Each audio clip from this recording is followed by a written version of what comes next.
ってことで、査定してもらった結果はというと、おおよそ。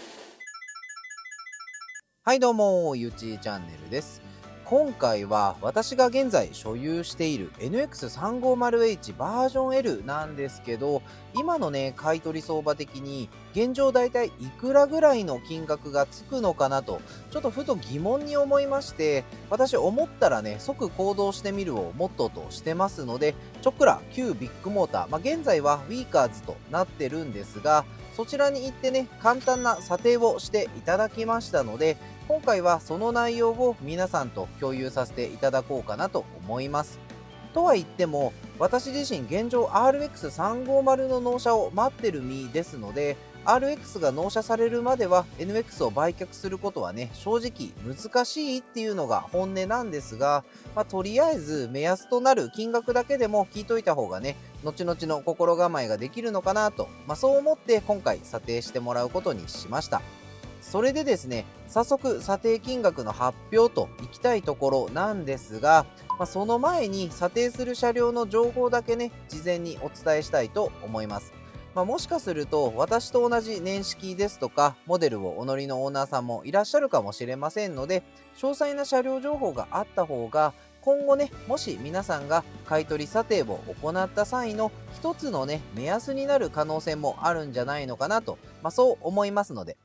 それで今回査定してもらった車両情報なんですが、2023年式12月登録の NX350H バージョン L 肉モデルになります。走行距離は査定してもらった時で約1万2000キロ。事故歴ですとか目立った傷とかはね、もちろんありません。一応ですね、約8ヶ月前にボディのコーティングですね、EX キーパーの方を施工してもらってます。内装色はヘーゼルとなってまして、装着したメーカーオプションはムーンルーフ、デジタルインナーミラー、前後方ドライブレコーダー、アクセサリーコンセント、寒冷地仕様、置くだけ充電となってます。バージョン L なんで ITS コネクトとか鉱石シートヒーター、電動格納シートとかはもともとね、標準装備となってます。そして追加したディーラーオプションなんですが、カップホルダーイルミとドアポケットイルミ、HDMI 入力端子、あとナビキャンセラーとなってます。それと2023年式の NX っていうのは F スポーツモデル以外の車両ですとフェンダーアーチモールが無塗装樹脂素材となってる、そういう時代でしたので、私的にねそれがどうしてもその当時嫌で、現在のね改良車両とかだともう標準装備となったボディ同色のフェンダーカラードアーチモールをその時オプションで装着してます。とこんな感じのね車両内容で今後1ヶ月以内に売却しますと、そう想定した上で今回査定していただきました。ってことで査定してもらった結果はというと、おおよそ500万前後というねアバウトな査定結果となりました。そうなんです。今回の査定では明確に510万円とかですね、520万円とかね、そういった詳細な金額提示はできませんということでした。で、その理由なんですが、実際ね、今日とか明日、例えば1週間後に売却するといった話であれば、お店としてもガチの気合の入ったね、買取金額を提示することができるみたいなんですが、何分ですね、売却時期が不透明ですので、一応1ヶ月以内にね、売却しますぐらいのね、こちらもアバウトな期日で査定の依頼してますので、現状お伝えできる金額っていうのはね、本当に目安になってしまうということでした。私としても、そりゃそうだわなって、そう思います。なんかね、お忙しい中ね、ほんとセールスさんのね、お手間取らしてしまってね、ほんとすいませんっていう感じなんですけど、ただ、今回目安として提示された、このね、500万円前後での買取金額を聞いた私のね、率直な感想なんですけど、いくら人気の SUV レクサス NX といえども、1年ちょっとでね、売却するっていうのは、個人的にね、ちょっとね、おすすめできないのかなと感じました。購入時は乗り出し価格約700万円ほどだったっていうのを踏まえると、1年ちょっとでね、約200万ぐらいも値下がりしてしまうのかと。正直ね、結構悲しくなりましたね。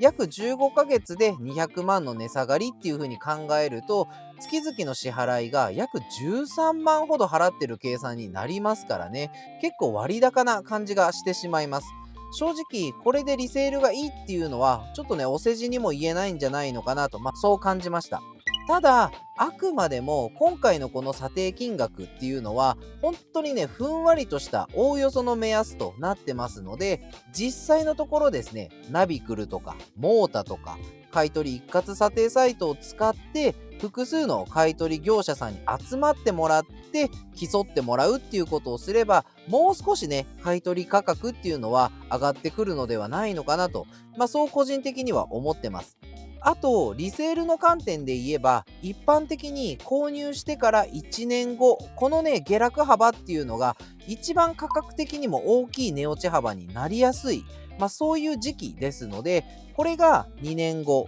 3年後はたまた5年後ってなってくると、1年1年の下落幅っていうのは落ち着いてくると思います。ですので3年5年の平均下落幅で見たら NX っていうのは他の SUV と比べても、リセールがいいモデルになるんだなと思います。ただ海外で人気の高いガソリンモデルなんかは輸出規制緩和の影響もあって1年未満で売却するよりも1年以上経過して売却した方が買取金額が高くなるといった特徴的なパパトレもありますので、その点だけはね注意が必要かなと思います。ですので一概に今回の査定金額が 350H バージョン L の実際の買取金額の基準になるわけではありませんので、その点だけはね誤解しないようお願いいたします。査定に出す時期とか相場のタイミングによって買取金額っていうのは必ず上下してますので、同じモデルのオーナーさんも今回の買取金額を聞いてそこまでねシビアに不安にならなくてもいいのかなと思ってます。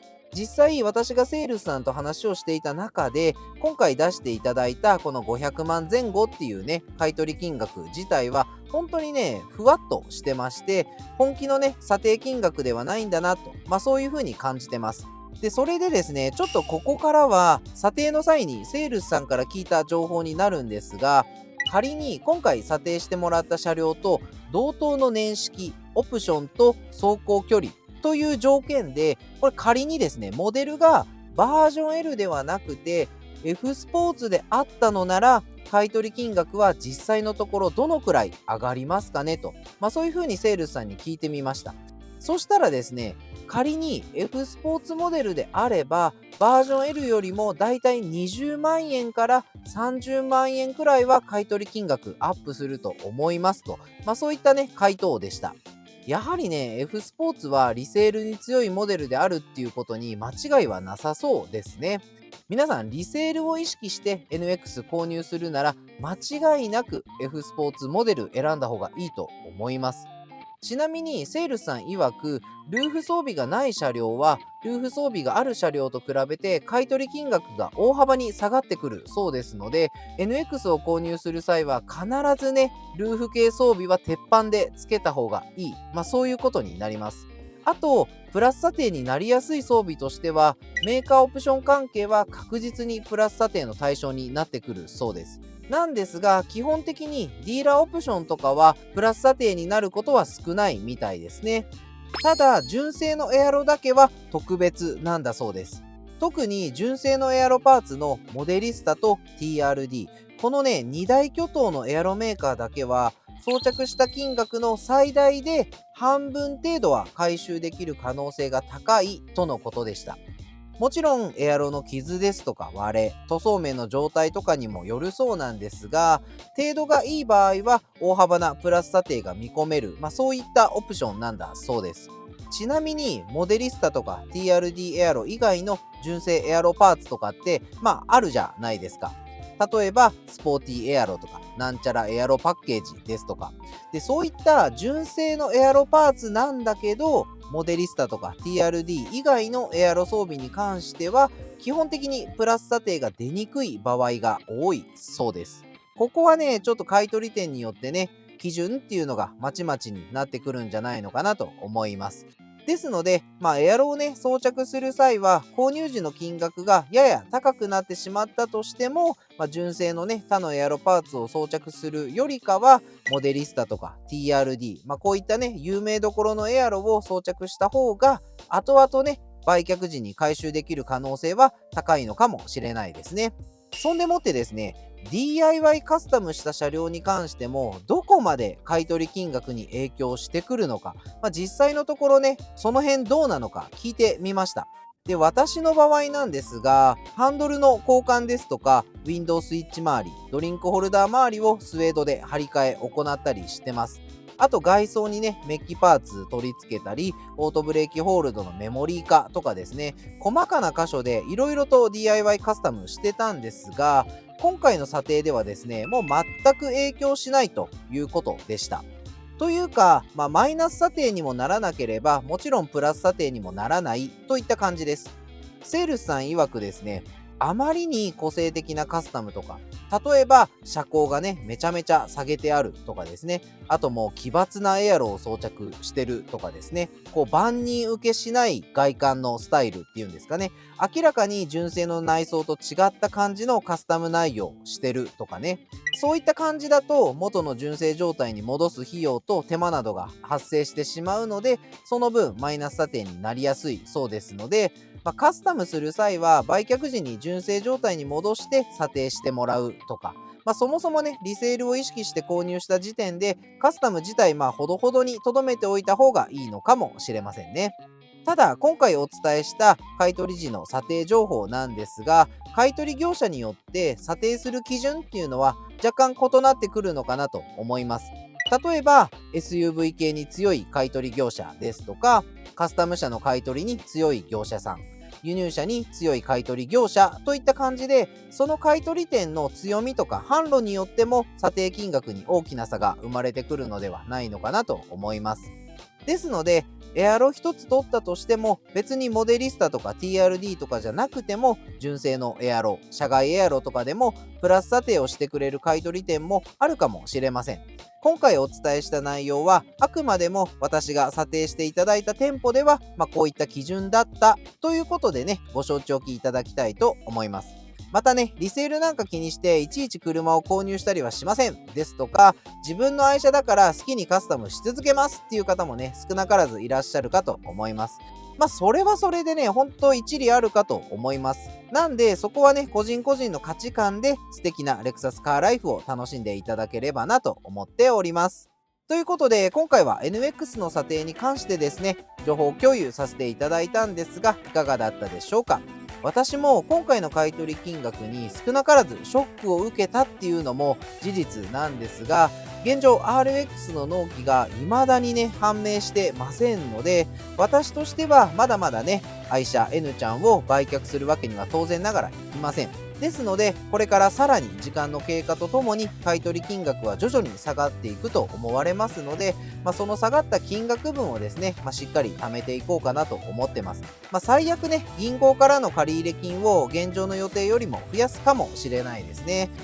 ほんとしがないサラリーマンやってますんでね。結局、結論、NX を購入予定の皆さん、リセールを意識するなら F スポーツモデル購入しましょう。あとですね、ハイブリッドモデルの短期乗り換えは、ちょっとおすすめはできないのかなと思います。ただ、これがガソリンモデルとかなら短期乗り換えでもいいのかもしれないですね。で、この動画をご覧になった350ですとか250のオーナーさんの中で1年程度で売却された方がもし見えましたら、ぜひリセール情報をですね、コメントにてお寄せいただけると嬉しいです。よろしくお願いいたします。最後までご視聴いただきありがとうございます。当チャンネルはレクサス好きが運営するレクサスファンチャンネルとなっております。レクサス好き、はたまた車好きの方はぜひチャンネル登録でね、応援よろしくお願いいたします。合わせて高評価ボタンもよかったらポチッと押しちゃってください。それではまた次回の動画でお会いしましょう。またねー。